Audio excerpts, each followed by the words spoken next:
Hello दोस्तों, welcome to my YouTube channel Ayush tutorial. कैसे हैं आप लोग सब? उम्मीद करता हूँ सारे बच्चे अच्छे ही होंगे। आज के इस वीडियो में हम देखेंगे एग्जाम्पल नंबर 1, 2, 3, जो कि हमारा system of particle and rotational motion chapter के एग्जाम्पल्स रहेंगे। आज कल और परसों में हम एग्जाम्पल्स खत्म कर देंगे, फिर हम चालू करेंगे एक्सरसाइज के क्वेश्चन। तो चलिए बिना टाइम को वेस्ट किए हम हमारा जो आज का लेक्चर है उसको स्टार्ट करते हैं। तो आज हमको पढ़ना है एग्जाम्पल नंबर 1, 2, 3, जो कि बहुत ज़्यादा सिंपल है, जो कि सेंटर ऑफ मास पर बेस्ड है। अब सेंटर ऑफ मास पर बेस्ड है तो आपको सबसे पहले सेंटर ऑफ मास का फॉर्मूला पता होना चाहिए। तो सेंटर ऑफ मास का फॉर्मूला यहाँ पर क्या है आप लोगों को मैं बताता हूँ। एक एक करते लाइन बाय लाइन हम क्वेश्चनों को सॉल्व करते हैं। तो देखिए यहाँ पर जो सेंटर ऑफ मास का हमारा जो फॉर्मूला है वो हमारा कितना है, यहाँ पर आपको मैं लिख के बताता हूँ कि अगर मान लो आपको एक्स कोऑर्डिनेट का वहां पर सेंटर ऑफ मास निकालना है तो वो हो जाता है m1r1 plus m2r2 plus m3r3। ये हमारा हो जाता है, ये हमारा हो जाता है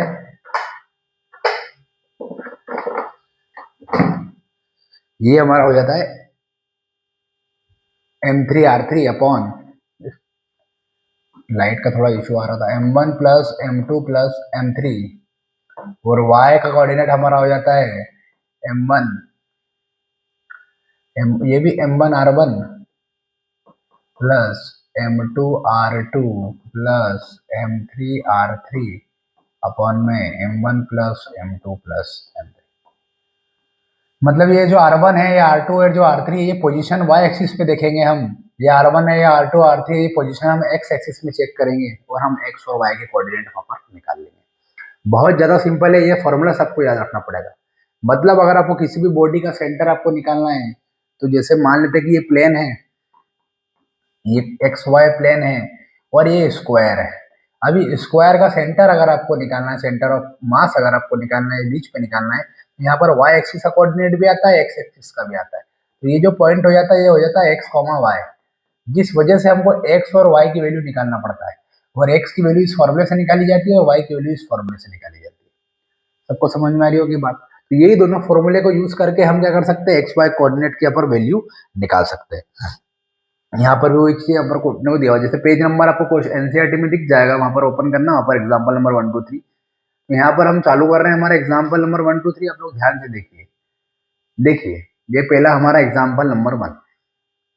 तो अब थोड़ा इस पे क्वेश्चन पे देना, find the centre of mass of 3 particles at the vertices of an equilateral triangle, the masses of the particle 100 gram में। यहाँ पर एक बार आपको देख के बताया तो बुक में से ही 100, 150, 200 ग्राम में होना चाहिए वैसे तो, पर हम एक बार और चेक कर लेंगे। Respectively each side of equilateral triangle is 0.5। एक बार हम इसमें चेक कर लेते हैं। यहाँ पर हमको जो पॉइंट दिया हुआ, ये इक्विलैटरल ट्रायंगल हमको दिया हुआ है जिसकी हमको तीनों साइड्स इक्वल दी हुई है। अब यहाँ पर जो एक मास दिया हुआ है जिसका मास है 100 ग्राम, देखो दिया हुआ है यहाँ पे कितना है, वहां पर 100 ग्राम है। तो यहाँ पर 100 ग्राम हमको दिया हुआ है। एक m1 का मास, एक m2 का मास हमको दिया हुआ है 150 ग्राम, और m3 का मास हमको दिया हुआ है 200 ग्राम। ये तीनों मास हमको दिए हुए हैं और तीनों मास क्या बोल रहा है कि साइड भी हमको 0.5 मीटर दी हुई है।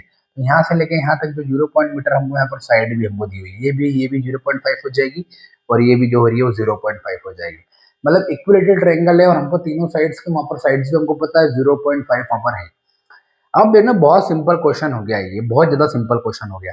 हमको बोला है कि सेंटर ऑफ मास निकालो, क्या निकालो, सेंटर ऑफ मास।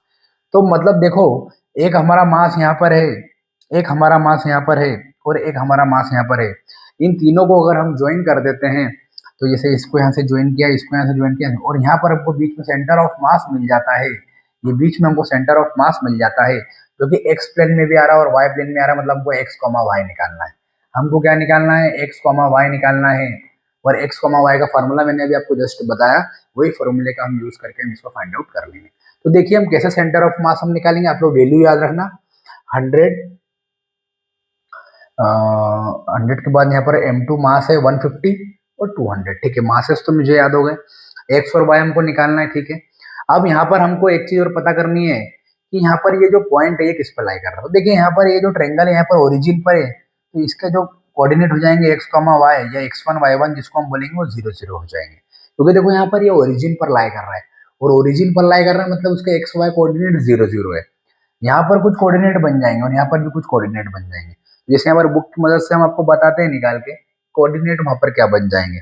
जैसे यहाँ पर बुक में दिया हुआ है हमको फिगर में अकॉर्डिंग टू क्वेश्चन अगर हम बात करें तो वहां पर कोऑर्डिनेट दिया हुआ 0.5। अब देखो यहाँ से लेके यहाँ तक जो डिस्टेंस है 0.5 मीटर, यहाँ से लेके यहाँ तक की डिस्टेंस एक्स एक्सिस कितनी है 0.5 है, और y कितना है इस पॉइंट पर 0 है। इसके जो कोऑर्डिनेट बन जाएंगे इस पॉइंट के 0.5, 0 बन जाएंगे। x1 y1 0 0 है, x2 y2 0 0। इसको भी मैं अलग से पेज पर अभी करके दिखाऊंगा, बहुत सिंपल है, ध्यान से देखना, सिर्फ 2 मिनट का है, ज्यादा नहीं। और अगला क्वेश्चन भी 2 ही मिनट का, ध्यान देखना पर आप लोग सभी है। अब यहाँ पर x3 y3 मतलब ये x1 y1 कोऑर्डिनेट 0 0 आ गए, x2 y2 वहां पर 0.5 और 0 आ गए, क्योंकि यहाँ से डिस्टेंस 0.5 है x एक्सिस की, तो x एक्सिस से 0.5 आ गया, और y एक्सिस हमारा यहाँ पर 0 है। भाई x की लाइन में y 0 होता है, तो यहाँ पर आपको y हमारा 0 हो गया, तो x2 y2 हमारा निकल के आ गया। तो ये x2 y2 भी हमारा निकल गया, x2 0.5 y2 0। अब जो यहाँ पर x3 y3 हम निकालेंगे इस पॉइंट पर, वो कितना निकल के आएगा। तो इस पॉइंट पर हम जो x3 y3 निकाल के जो ला रहे हैं, जो यहाँ पर दिया 0.25, और जैसे देखिए मेरे को यहाँ पर ये पॉइंट पर हमको निकालना, मतलब यहाँ पर देखो x एक्सिस कितना आएगा 0.25, क्योंकि ये आधा है, यहाँ से लेके यहाँ तक आधा है, तो ये 0.25 हो जाएगा यहाँ से लेके यहाँ तक, और यहाँ से लेके यहाँ तक फिर 0.25 हो जाएगा। तो ये जो पॉइंट होगा यहाँ से लेके यहाँ तक 0.25 होने वाला है, तो यहाँ पर x3 हो जाएगा 0.25, और यहाँ पर जो y3 होगा, y3 भी ये पॉइंट पर अगर हम देखें तो यहाँ से लेके यहाँ तक की डिस्टेंस हमको दिखाना पड़ेगी, और यहाँ से यहाँ तक की डिस्टेंस निकालने के लिए यहाँ पर जो हमारा जो आंसर निकल के आ रहा है 0.25 निकल के आ रहा है। यहाँ पर y3 कितना 0.25 यहाँ पर निकल के आ रहा है, तो x3 y3 कितना आ रहा है 0.25 देखिए इसको मैं अलग से करके दिखा रहा हूँ, सिर्फ 1 मिनट में हमारा क्वेश्चन सॉल्व हो जाएगा। ध्यान से आप लोग देखना, बहुत ही ज्यादा सिंपल है। देखिए हमको क्या निकालना है, यहाँ पर आप लोग देख सकते हैं, हमको निकालना है सेंटर ऑफ मास। जैसे ठीक है, बहुत ज्यादा सिंपल है, ध्यान से देखिए सभी जन। देखिए यहाँ पर क्या हो रहा है, यहाँ पर एक ट्रायंगल है हमारा जिसका सेंटर ऑफ मास यहाँ पर हमको बीच में निकालना है, और ये बीच में हमारा x, y होता है, तो हमको x, y निकालना है। ये x एक्सिस है और ये y एक्सिस है। यहाँ पर जो हमारा पॉइंट है कोऑर्डिनेट वो हो जाएगा 0, 0, जिसको हम बोलेंगे x1 y1।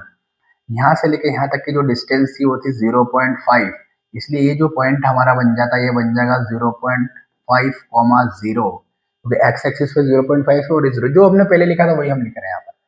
फिर यहाँ पर x3 और y3 जो हमारा कोऑर्डिनेट बन के आएंगे वो आ रहा है 0.5, और ये हो जाएगा 0.5√3। ये हमारे कोऑर्डिनेट बनकर वहां पर आ रहे हैं, तो ये आपको थोड़ा ध्यान रखना है। और हमको इन तीनों लाइन को अगर हम ज्वाइन करेंगे तो हमको बीच का सेंटर ऑफ मास निकालना है, ये हमको फाइंड आउट करना है सेंटर ऑफ मास। और एक्स वाई का फॉर्मूला मैंने आपको बताया था कि x अगर आपको निकालना है इसका फॉर्मूला होता है m1r1 plus m2r2 plus m3r3 upon में हो जाएगा m1 plus m2 plus m3। उसी तरीके से यहाँ पर y के कोऑर्डिनेट भी निकल के आएंगे, m1r1 plus m2r2 plus m3r3 upon में भी यहाँ पर निकल कर आ जाएगा m1 plus m2 plus m3। अब देखो कितना सिंपल बन गया, हमको कोऑर्डिनेट निकाल के देना है x और y, और x हमको ये पता है, y हमको पता है, r1 r2 r3 हमको पता है, x1 y1 z1 हमको पता हुआ है, सब चीज तो हमको पता है, हमको कुछ भी नहीं करना, हमको बस वैल्यू निकालना है। देखिए यहाँ पर हमको इस ये जो मास है m1 इसका मास हमको दिया हुआ है 100 ग्राम, ये जो मास है इसका मास हमको दिया हुआ है 150 ग्राम, और ये जो ऑब्जेक्ट यहाँ पर प्रेजेंट है इसका मास भी हमको दिया हुआ है 200 ग्राम। एक बार मैं चेक कर लेता हूँ, 100, 150, 200 ग्राम, ठीक है, 100, 150, 200 ग्राम यहाँ पर हमको दिए हुए। अब कुछ भी नहीं, देखो हमको मासेस दिए हुए हैं, हमको मासेस दिए हुए हैं, तो मासेस दिया हुआ है m1 दिया हुआ है हमको 100, m2 दिया हुआ है हमको 150 और m3 दिया है हमको 200। यहाँ भी y कोऑर्डिनेट निकालेंगे तो क्या हो जाएगा, m1 दिया हुआ है हमको 100, m2 दिया हुआ है हमको 150 और m3 दिया हमको 200 ग्राम, ये हमको दिया हुआ है। अब यहाँ पर m1 हमको फिर दिया हुआ है 100, m1 हमको दिया है, बट हमको r1 नहीं पता, तो यहाँ पर r1 मतलब से कहने का मतलब ये x1 की बात कर रहा है और ये x2 की बात कर रहा है, और ये x3 की बात कर रहा है, ये x1 की बात कर रहा है, ये x2 की बात कर रहा है, ये x3। इसी तरीके से यहाँ पर ये y1 हो जाएगा, ये y2 हो जाएगा और ये y3 हो जाएगा। जिस किसी की भी कोऑर्डिनेट की बात करेंगे r1 r2 r3 x1 y1 x1 x2 x3 और y1 y2 y3 के फॉर्म में कन्वर्ट हो जाएगा और ये हमारा आंसर आ गया। बस इतना ही है, खत्म। ये कोऑर्डिनेट निकल गई। ये हमारा सेंटर ऑफ मास होगा जो x और y का हमारा आंसर निकल के आएगा। तो 100 r1 मतलब x1 कितना हमारा 0 है, देखो x1 हमारा 0 है, प्लस कर देंगे m2 हमारा कितना है 150 है, m2 हमारा 150। यहाँ पर आप लोग लिख देता हूँ मैं आपके लिए कि m1 हमारा यहाँ पर 100 ग्राम है, m2 हमारा यहाँ पर 150 ग्राम है, m3 हमारा यहाँ पर है 200 ग्राम। ये तो होगा हमारे मासेस की बात करें। फिर हमारी बात करें x1 y1 की, तो x1 y1 हमारा हो गया 0,0। फिर बात करें x2 y2 की, तो x2 y2 हो गया हमारा यहाँ पर x2 y2 हमारा हो गया 0.5,0। और फिर अगर बात करें x3 y3 की, तो x3 y3 हमारा हो गया 0.5 ये हो गया हमारा। तो यहाँ पर देखो m2 फिर कितना है, m2 हमारे पास 150 हमने लिख दिया, r2 मतलब x2 कितना है 0.5 है, प्लस m3 कितना है, m3 हमारे पास 200 है, और r3 कितना है, r3 है हमारे पास, r3 कितना है हमारे पास, r3 है मतलब x3 हमारे पास है 0.5। इसको जब हम सॉल्व करेंगे तो देखिए ये तो 0 हो जाएगा और ये हो जाएगा 150 इंटू 0.5। इसको आप लोग सॉल्व करके देखना, 200 इंटू 0.5 अपॉन में इसको प्लस करेंगे 200 प्लस 100 300 300 450, तो 450 यहाँ पर निकल के आ रहा है। यहाँ पर भी कितना निकल के आएगा, देखिए यहाँ भी कितना निकल के आएगा, यहाँ भी निकल के आएगा 450। भाई यहाँ जो 450 आ रहा है डिवाइड करके आएंगे वो भी यहाँ पर 450 निकल के आना है। बस सिंपल है, अब सॉल्व करना, वैल्यू पुट करना बस। यहाँ पर भी m1 की वैल्यू पुट कर देंगे 100 और r1 कितना है मतलब y1, तो y1 0 है यहाँ पर।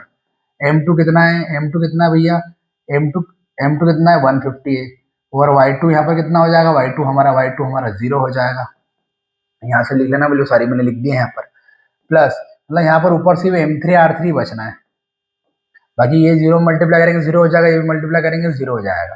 तो m3 r3 बच रहा है, m3 r3 मतलब m3 है हमारा 200 और r3 है हमारा 0.5√3। इसको हम सोल्व करेंगे हमको आंसर मिल जाएगा। यहाँ पर निकल के आ रहा है 5/18 मीटर। कितना निकल के आएगा, 5/18 मीटर निकल के आएगा। और यहाँ पर जो y कोऑर्डिनेट निकल के आ रहा है 1/3√3 निकल के आएगा।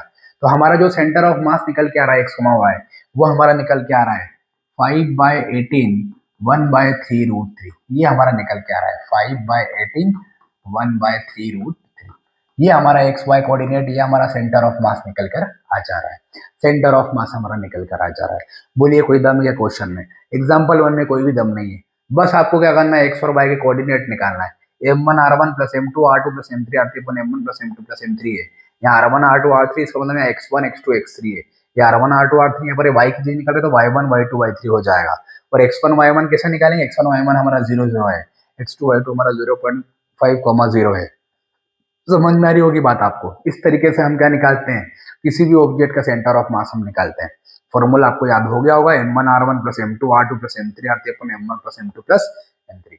ये हमारा क्या होता है, फॉर्मूला होता है। तो नोट डाउन कर लो इसको, ये हमारा क्या रहेगा, आंसर रहेगा। ठीक है, एग्जाम्पल नंबर 1 हमारा कंप्लीट हो चुका है। अब हम करने वाले एग्जाम्पल नंबर 2, और सिर्फ 1 मिनट का एग्जाम्पल है, वो ज्यादा है नहीं, बहुत बहुत सिंपल है। इसको आप लोग नोट डाउन कर लेना, स्क्रीनशॉट लेके। देखिए एग्जाम्पल नंबर 1 आपको तो कंप्लीट हो गया हमारा। अब एग्जाम्पल नंबर ऑफ सेकंड हम देखते हैं, एग्जाम्पल नंबर सेकंड हम देखते हैं। ठीक है, आजा वही सेकंड एग्जाम्पल, यही है हमारा second example. Centre of mass find करना हमको यूनिफॉर्म ट्रेंगुलर लेमिना का। तो एक जो हमको ट्रेंगुलर लेमिना है, ये जो ट्रेंगुलर लेमिना है, इसको हमको सेंटर ऑफ मास हमको फाइंड आउट करके देना है कि इस ट्रेंगुलर लेमिना का सेंटर ऑफ मास कैसे निकालेंगे। तो देखो बहुत सिंपल इसकी स्टेप है। इसका जो आंसर है आप लोग यहाँ से देख सकते हो, है ना, ये आपको मैंने छोटा कर दिया है यहाँ पे, स्टेप 1 स्टेप 2 स्टेप 3, ये इसका आंसर रहेगा। प्रॉपरली तरीके से आप लोग इसको नोट डाउन कर लेना। और ये बहुत सिंपल है, देखिए कैसे मैं आपको समझाता हूँ। उसने बोला कि एक जो ट्रेंगल है, ट्रेंगुलर लेमिना है, इसका सेंटर ऑफ मास आपको निकाल के देना है। तो जब कभी भी आपको ट्रेंगुलर लेमिना का सेंटर ऑफ मास निकालने को बोले तो आपको कुछ भी नहीं करना है। एक यहाँ पर पॉइंट मान लो, इस पॉइंट से ज्वाइन कर दो। एक यहाँ पर पॉइंट मान लिया, मिड पॉइंट हमको लेना, जैसे ये लाइन है इसका मिड पॉइंट हमने ये ले लिया, जैसे ये लाइन है इसका मिड पॉइंट हमने ये ले लिया, और इसको दूसरे एंड के कॉर्नर से हमने ज्वाइन कर दिया। जैसे ये लाइन है, इस लाइन का मिड पॉइंट हमने ये ले लिया। तीनों के मिड पॉइंट एक मिड पॉइंट ये, एक मिड पॉइंट ये, एक मिड पॉइंट ये, तीनों के मिड पॉइंट को कॉर्नर से क्या कर दो, ज्वाइन कर दो। और जहां पर आपको इंटरसेक्शन देखने को मिल जाएगा वही इंटरसेक्शन होगा centre of mass triangular lamina का। तो यहाँ पर आपको इंटरसेक्शन देखने को मिलता है, तो यही जो जी है, यही जी को हम बोलते हैं सेंटर ऑफ मास। इसी जी को हम बोलेंगे सेंटर ऑफ मास, किसका, ट्रेंगुलर लेमिना का, ट्रेंगुलर लेमिना का। तो ट्रेंगुलर लेमिना का सेंटर ऑफ मास कैसे निकालेंगे कि लाइन के मिड पॉइंट्स को, तीनों लाइंस की साइड, मतलब ट्रायंगल की तीनों साइड्स के मिड पॉइंट को हम कॉर्नर से अगर हम ज्वाइन कर देंगे तो वहां पर हमको इंटरसेक्शन पॉइंट मिल जाएगा, जिसको हम सेंट्रोइड भी बोलते हैं, जिसको हम क्या बोलते हैं, सेंट्रोइड भी बोलते हैं। जैसे यहाँ पर लिखा हुआ है सेंट्रोइड भी हम बोलते हैं, तो उसी वही जो हमारा सेंटर होगा उसी को सेंटर ऑफ मास हम बोलते हैं। एक और तरीका इसका निकालने का, जैसे हम यहाँ पर बारीक बारीक स्ट्रिप्स बना देते हैं, एक स्ट्रिप्स बना दिया, ये हमने स्ट्रिप्स बना दिया। अब अगर इन स्ट्रिप्स के मिड पॉइंट को अगर आप ज्वाइन करते हो, इन स्ट्रिप्स के मिड पॉइंट को अगर आप ज्वाइन करते हो चारों तरफ से, यहाँ से भी ज्वाइन कर रहे हो, फिर यहाँ से भी ज्वाइन कर रहे हो, यहाँ से, तो यहाँ पर जो बीच में जो निकलेगा उसी को सेंट्रोइड बोलेंगे, सेंटर ऑफ मास हम बोलेंगे। तो कुल मिलाकर ट्रेंगुलर लेमिना का सेंटर ऑफ मास हमेशा सेंटर में होता है। स्ट्रिप्स की अगर हम बात करें तो स्ट्रिप्स के फॉर्म में भी आप लोग कर सकते हो, ये आंसर यहाँ पर लिखा हुआ है। Similarly by taking the strip parallel to the, ये हमने स्ट्रिप्स की बात करें, must be to other two mediums as well. ये पूरा पढ़ के देख लेना, बहुत सिंपल है स्टेप, इसको हम लोग याद कर लेना।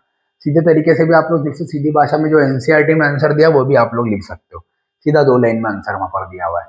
ठीक है, चलिए एग्जाम्पल नंबर 3 हम करते हैं। ये रहा हमारा एग्जाम्पल नंबर 3।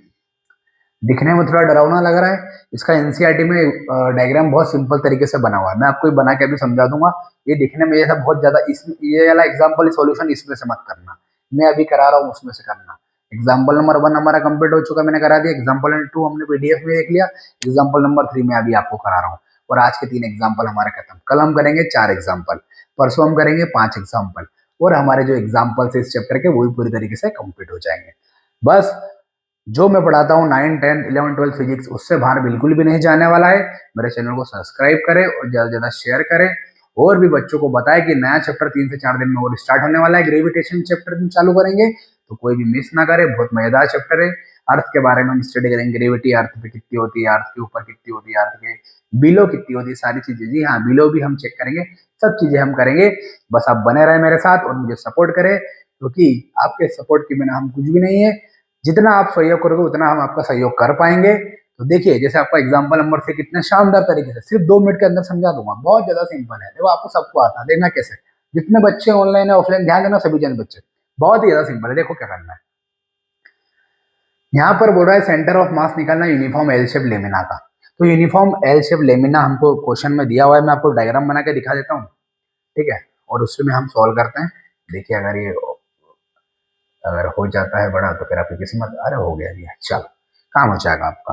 देखिए यहाँ पर अगर हम बात करें, ठीक है, यहाँ पर अगर हम बात करें, अब ब्लू कलर से हम करेंगे, ठीक है। एल शेप का आपको centre of mass find out करना है, और मास ऑफ लेमिना मतलब जो एल शेप का मास टोटल हमको 3 kg दिया हुआ है। देखो कितना सिंपल क्वेश्चन है, ध्यान समझना आप लोग। हमको बोला है क्वेश्चन में कि एग्जांपल नंबर 3 में कि हमको सेंटर ऑफ मास निकालना है लेमिना का, एल शेप लेमिना। अब एल शेप का हमको निकालना है जिसका टोटल मास हमको दिया हुआ है। टोटल मास कितना दिया हुआ है एल शेप का, 3 kg दिया हुआ है। एल शेप का टोटल मास हमको दिया हुआ है। और देखो कितना सिंपल क्वेश्चन है, ध्यान देखना आप लोग, आपको आता है, आपको देखना कैसे। मैं पार्टीशन कर देता हूँ थोड़ा, है ना, मूवी लगी हुई है पार्टीशन, जाके आप लोग सिनेमा घर में अपने आसपास के देख सकते हो, एंजॉय कर सकते हो। देखिए मैं आपके लिए डायग्राम बना के देता हूँ जो कि बुक में बना हुआ है, वैसा के वैसा डायग्राम मैं आपके लिए बना के दे रहा हूँ, और बहुत ज्यादा सिंपल है। आप लोग खुद ही करोगे, मेरी गारंटी है। देखना कैसे, मैं डायग्राम बना के दिखा देता हूँ आपको। क्वेश्चन में बोला है कि ओरिजिन पे ओ पॉइंट लिया है जिसका कोऑर्डिनेट है 0,0, मतलब ये हमारा हो गया x1 y1। फिर वो बोल रहा है कि एल शेप बनाना है, तो वो किस पॉइंट पर बनाना है, वो 2,0 पर बनाना है, मतलब ये 2,0 पर एल साइज वहां पर बनना चाहिए। मतलब ये हमारा हो गया x2 y2। अब इस तरीके से बनना चाहिए, इस तरीके से बनना चाहिए एल, ठीक है। तो पहले हम यहाँ पर एक स्क्वायर ड्रॉ करते हैं, ये एक स्क्वायर हमने ड्रॉ किया, एक स्क्वायर ये हो गया, और इसको हम थोड़ा सा आगे ले लेते हैं ताकि प्रॉपर एक हमारा लेमिना बन जाएगा। सिर्फ 1 मिनट का ध्यान देना सभी, सिर्फ 1 मिनट का, ज्यादा नहीं है। सिर्फ थोड़ा डायग्राम में थोड़ा इंतजार करना पड़ेगा आपको। ये ठीक है, ये हमारा एल बन गया, देखो ये, और ये हमारा एल बन गया। इस एल शेप का हमको centre of mass find out करना है। तो जिसका सेंटर ऑफ मास सबके अलग अलग है, मतलब ये एल से इसका टोटल मास हमको दिया हुआ है। टोटल मास कितना दिया हुआ है? 3 kg।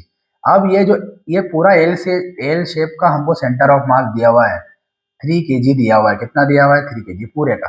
तो ईच का कितना हो जाएगा? प्रत्येक का 1 kg। ईच मास कितना हो जाएगा? 1 kg हो जाएगा। क्यों 1 kg हो जाएगा? इसका भी 1 kg हो जाएगा M1, इसका भी 1 kg हो जाएगा, इसका भी 1 kg हो जाएगा, क्योंकि इसका जो सेंटर ऑफ मास होगा वो यहाँ पर निकलेगा, इसका जो सेंटर ऑफ मास होगा वो यहाँ पर निकलेगा, और इसका जो सेंटर ऑफ मास होगा वो यहाँ पर निकलेगा। C1 C2 C3 यहाँ पर अलग अलग दिया, यहाँ पर C1 इसका दिया, C2 इसका, C3 इसका नाम इसने C1 दिया। NCERT बुक में आप लोग देख सकते हो, ये C2 है और ये C3, ये सेंटर ऑफ मास इनके दिए हुए हैं। अब देखो कितना सिंपल क्वेश्चन है, इसमें क्वेश्चन में कुछ भी दम नहीं है, हमको सेंटर ऑफ मास निकालना है। मतलब हम क्या करेंगे, इसके लिए, इसके लिए, इसके लिए, हम तीनों के लिए अलग अलग XY कोऑर्डिनेट निकाल लेंगे और वही हमारा आंसर रहेगा। कितना सिंपल क्वेश्चन है। कैसे निकालेंगे समझना बात को ध्यान से। पहले तो हम ये कोऑर्डिनेट लिख देते हैं। यहाँ पर जो है 2,0, ये x एक्सिस पे 2 है, 0 है, और इस पॉइंट पर अगर हम बात करेंगे, और इस पॉइंट पर अगर हम बात करेंगे, तो पहले तो यहाँ पे हम 1,0 कर दे क्या, देख लेते हैं। यहाँ पे तो कुछ लिखा ही नहीं है, बुक में नहीं लिखा हुआ। यहाँ पर इसने 1,1 जरूर लिखा हुआ है इस पॉइंट पर। फिर देखो यहाँ पर भी तो 1,0 में लिख देता हूँ, बुक में नहीं लिखा हुआ, मैं लिख देता हूँ 1,0 होगा ये, तो ये 2,0 होगा। अब यहाँ पर x एक्सिस पे भी 1 है और y पे भी 1 है, यहाँ पर y पे भी 1 है, और ये 2 यहाँ पर लिख के दे रहा है, तो यहाँ पर 0,2 हो जाएगा ये कोऑर्डिनेट। ये कोऑर्डिनेट क्या हो जाएगा? 0,2। और कोऑर्डिनेट दिए हुए क्या इसने, और यहाँ पर कोऑर्डिनेट उसने नहीं दिया, 1,2 दिया हुआ है इसको। ये इसको 1,2 क्यों दे रहा है ये? अच्छा ये 1 है, ये x एक्सिस का 1, ये x एक्सिस का 1 और ये y एक्सिस का 2, इसलिए 1,2। देखिए ये हमारा डायग्राम बन के कंप्लीट हो चुका है। अब विद इन 1 मिनट ये हमारा आंसर निकल कर आने वाला है। ध्यान से देखिए आप लोग कैसे हमको निकालना है centre of C1 C2 C3। तो देखिए यहाँ पर हम कैसे निकालेंगे, हमको पता है फॉर्मूला क्या होता है। जैसे यहाँ पर फॉर्मूला दिया हुआ है, जो हमने पिछले वाले में सोल्व किया था, M1 x1 plus M2 x2 plus M3 x3, इसी तरीके से इसने सोल्व किया हुआ है ना। अब सवाल ये उठता है कि देखो यहाँ पर तो ये हमारे कोऑर्डिनेट है, ठीक है, यहाँ पर तो हमारे ये कोऑर्डिनेट है, ठीक है, ये कोऑर्डिनेट हमको दिया है, बट हमको अब ये पूरे का सेंटर ऑफ मास देखा जाए, अगर यहाँ पर एक और स्क्वायर आ जाता तो फिर सेंटर ऑफ मास ये हो जाता, जो वहाँ पर इंटरसेक्शन पॉइंट मिल जाता। बट अभी क्या हो रहा है, यहाँ पर सबके अलग अलग सेंटर ऑफ मास है, इसका यहाँ पर है, इसका यहाँ पर है, इसका यहाँ पर, तो तीनों के अलग अलग वहाँ पर हम कोऑर्डिनेट निकाल लेते हैं और फिर उसको हम x और y कोऑर्डिनेट में रख देंगे। तो हमको x और y कोऑर्डिनेट हमको निकालना है, तभी तो हमारा क्या निकल जाएगा, सेंटर ऑफ मास निकल जाएगा। x के लिए हमको फॉर्मूला पता हुआ है कितना, M1 x1 plus M2 x2 plus M3 x3 upon M1 plus M2 plus M3। और y के लिए वैल्यू आपको निकालना हो तो क्या हो जाएगा, M1 y1 plus M2 y2 plus M3 y3 upon में हो जाएगा M1 plus M2 plus M3। ये हमारा होके आने वाला है। अब यहाँ पर एक बात आपको समझ में आने वाली है, क्या समझ में आने वाली है कि यहाँ पर हमको कुछ भी नहीं करना है, M1 plus M2 plus M3 की वैल्यू रखना है, जो कि कितनी है, M1 की वैल्यू भी 1 है, M2 की वैल्यू भी 1 है और M3 की वैल्यू भी 1 है। क्यों? क्योंकि पूरा मास हमको 3 kg दिया हुआ है और 3 स्क्वायर है हमारे पास, तो इसका मास भी 1 kg होगा एक स्क्वायर का, इसका मास भी 1 kg होगा और इसका मास भी 1 kg होगा, तो तीनों का 3 kg हो जाएगा मिलाकर। इसलिए M1 की वैल्यू भी 1 है, M2 की 1 है और M3 की 1 है, तो 1 प्लस 1 प्लस 1। सेम रिजल्ट यहाँ पर भी हो जाएगा, M1 भी 1, M2 भी 1, M3 भी 1। अब यहाँ पर अगर M1 1 है तो यहाँ पर 1 रख देंगे। x1 यहाँ पर कितना है हमको निकालना पड़ेगा, x1 x2 x3 हमको निकालना पड़ेगा। पहले यहाँ जो भी गिवन है उसको मैं आपको लिख देता हूँ, सिर्फ आधा मिनट का आंसर बचा, देखना ध्यान से। यहाँ पर x1 y1 मैं निकाल के देता हूँ, x2 y2 मैं निकाल के दे रहा हूँ अभी, x3 y3 मैं निकाल के दे रहा हूँ अभी, ठीक है, ये तीनों निकाल के देते हैं, हमारा आंसर आ गया। फिर ओके, वही तो हमको सेंटर ऑफ मास निकालना है। और M1 M2 M3 कितना दिया हुआ है, M1 भी हमको 1 दिया हुआ है, M2 भी हमको 1 दिया हुआ है और M3 भी हमको 1 दिया हुआ, 1 kg दिया हुआ है। ये M1 M2 M3 तो हमारा निकल गया है और मैंने पुट भी कर दिया है। x1 x2 x3 कैसे निकालेंगे और y1 y2 y3 कैसे निकालेंगे, ध्यान समझना इधर कैसे, सिर्फ 1 मिनट का ध्यान समझना। देखिए देखिए ये हमारा 0 है x एक्सिस और यहाँ हमारा 1 है, तो 0 और 1 के बीच में यहाँ पर कितना आना चाहिए, आधा आना चाहिए। तो यहाँ पर हमारा जो आधा आएगा, इस पॉइंट की बात कर रहे हैं, यहाँ पर आधा आएगा तो ये भी आधा ही आएगा। और y1 भी कितना आना चाहिए, y1 भी हमारा आधा आना चाहिए इस पॉइंट पर। देखो आधा आधा यहाँ पर आ रहा होगा, बिल्कुल आधा आधा आ रहा है क्योंकि ये आधा है और ये भी आधा, तो यहाँ पर जो x1 y1 हो जाएगा वो आधा आधा हो जाएगा। तो x1 y1 तो हमारा कितना आ गया, आधा और आधा। अब बात करते हैं x2 y2 की। x2 y2 हम कैसे निकालेंगे, इसको निकाल के बताओ आप लोग कैसे निकालेंगे, बताइए आप। बहुत ज्यादा सिंपल है, बताइए आप लोग कैसे, थोड़ा दिमाग लगाइए। देखिए ये 1 है और ये 2 है, 2 और 1 के बीच में यहाँ पर कितना आएगा, 2 और 1 के बीच में 1.5 आता, 3/2। तो ये पॉइंट 3/2 का होगा, तो x एक्सिस का हो जाएगा यहाँ पे 3/2 कोऑर्डिनेट। और y का कितना होगा, y का तो यहाँ अभी भी कितना रहने वाला, आधा ही रहने वाला है, तो y का तो यहाँ पर आधा ही रहेगा क्योंकि y एक्सिस यहाँ पर आधा ही तो है यहाँ पे। तो ये कितना आ जाएगा, 3/2 और आधा। चेक कर लेते हैं एक बार, ये आ रहा है क्या, 3/2 और आधा, बिल्कुल बिल्कुल बिल्कुल बिल्कुल सही। x2 y2 हमारा 3/2 आधा है। और x3 y3 क्या हो जाएगा हमारा, x3 y3 मतलब ये है। अब देखो ये हमारा x एक्सिस तो आधा है और यहाँ पर कितना है, ये 2 और यहाँ पर हो जाएगा 0,1 है ना, 1 और 2 के बीच में यहाँ पे आधा आ जाएगा, फिर y एक्सिस 3/2 हो जाएगा ना। y एक्सिस में यहाँ पे 2 है, यहाँ पे 1 है, 2 और 1 के बीच में कितना होगा, 1.5 होगा, 1.5 मतलब 3.2, 3/2। तो यहाँ पर ये कितना निकल के आएगा, इसका उल्टा हो जाएगा 1/2 3/2। ये हमारे कोऑर्डिनेट्स निकल के आ गए। आप पुट कर दो, ये हमारा सेंटर ऑफ मास निकल जाएगा एल शेप का लेमिना का। देखो निकल गया हमारा। x1 कितना है हमारा, x1 हमारा आधा है। फिर यहाँ पर m1 y1 कितना है, y1 हमारा आधा है, प्लस प्लस m2 फिर हमारा 1 है, x2 कितना है, x2 है हमारा 3/2, प्लस यहाँ पर m2 1, y2 कितना है, y2 है हमारा 1/2, प्लस फिर यहाँ पे प्लस करा, यहाँ पे ये करा, m3 कितना है 1, यहाँ पे m3 कितना है, यहाँ भी 1 है। यहाँ पर x3 कितना है, x3 हमारा 1/2 और यहाँ पर है 3/2।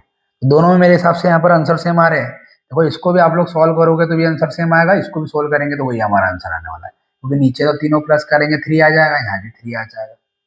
आ रहा है, इसको हम सॉल्व करेंगे आधा। देखो ये आधा हो गया, प्लस ये 3/2 हो गया, प्लस ये 1/2 हो गया। एलसीएम ले लेते कितना हो रहा है, ये 2, 1 + 4 ये 5/2 हो रहा है, तो 5/2 कर दो, ये हो गया हमारा 5/6 आ रहा है आंसर, बिल्कुल करेक्ट आ रहा है। यहाँ भी कितना आ जाएगा 5/6, तो 5/6 मीटर हमारा आंसर आ रहा है। मतलब जो centre of mass XY coordinate हमारा निकल के आ रहा है, जो हमको फाइंड आउट करना था XY कोऑर्डिनेट, ये हमको फाइंड आउट करना था, तो कितना निकल के आ रहा है 5/6, 5/6। यही हमारा सेंटर ऑफ मास होगा एल शेप रेक्टेंगुलर लेमिना का। आगे बात समझ में नहीं समझ में, मतलब अगर आपको कोऑर्डिनेट पता है x1 y1 x2 y2 x3 y3 और m1 m2 m3 पता है, तो आप सेंटर ऑफ मास आसानी से निकाल सकते हो, क्योंकि आपको सेंटर ऑफ मास का फॉर्मूला पता हुआ है। कितना होता है x1 की अगर बात करें तो ये होता है m1 x1 plus m2 x2 plus m3 x3, और अगर मान लो एक और मास आ जाता तो m4 x4। अब जितने मास आते हैं वहां पर नीचे वहां पर प्लस कर दो, m2 plus m3 plus m4। तो इसी तरीके से हम तीनों एग्जाम्पल्स को सोल्व करते हैं, जो कि बहुत ज़्यादा सिंपल तरीका है। अगर आप लोगों को वीडियो में मजा आया, थोड़ा बहुत भी समझ में आया है, तीनों एग्जाम्पल अगर आपको अच्छे समझ में आया तो आप वीडियो को लाइक करें, मेरे चैनल को सब्सक्राइब करें और कमेंट जरूर करके बताएं कि आपको वीडियो कैसा लगा, और ज़्यादा से ज़्यादा वीडियो को शेयर करें ताकि और भी बच्चे वीडियो का लाभ ले पाए। अब मिलेंगे हम कल अगले 4 एग्जाम्पल के साथ। जितने भी एग्जाम्पल्स मैंने आज कराए उनको एक बार आप जरूर रिवाइज करें। जब तक आप एक बार खुद से नहीं करोगे तब तक कोई माइकल भी पढ़ा के चले जाए, कोई मतलब नहीं है। जो भी टीचर आपको एक बार पढ़ा रहा है कम से कम एटलीस्ट 10 से 15 मिनट आप लोग खुद भी उसको पढ़े और बस फिर ऊपर वाले पर छोड़ दे। और किसी भी चीज को अगर आप 3 बार कर लेते हो, RRR revision revision revision, guarantee कहता हूँ, गारंटी के साथ बोलता हूँ कि आप दूसरे बच्चों को बोलोगे ले भाई मैं देखो समझाता हूँ, इतना आपका कॉन्फिडेंस लेवल बढ़ जाएगा। क्योंकि किसी भी चीज को अगर आप बार बार करते हो तो आपका कॉन्फिडेंस लेवल यूं ही ऑटोमेटिक आसमान पर होता है। तो ये हमारा था सेंटर ऑफ मास के क्वेश्चंस। कल हम करेंगे अगले 4 एग्जाम्पल्स। जो पढ़ा है उसको एक बार जरूर पढ़ें।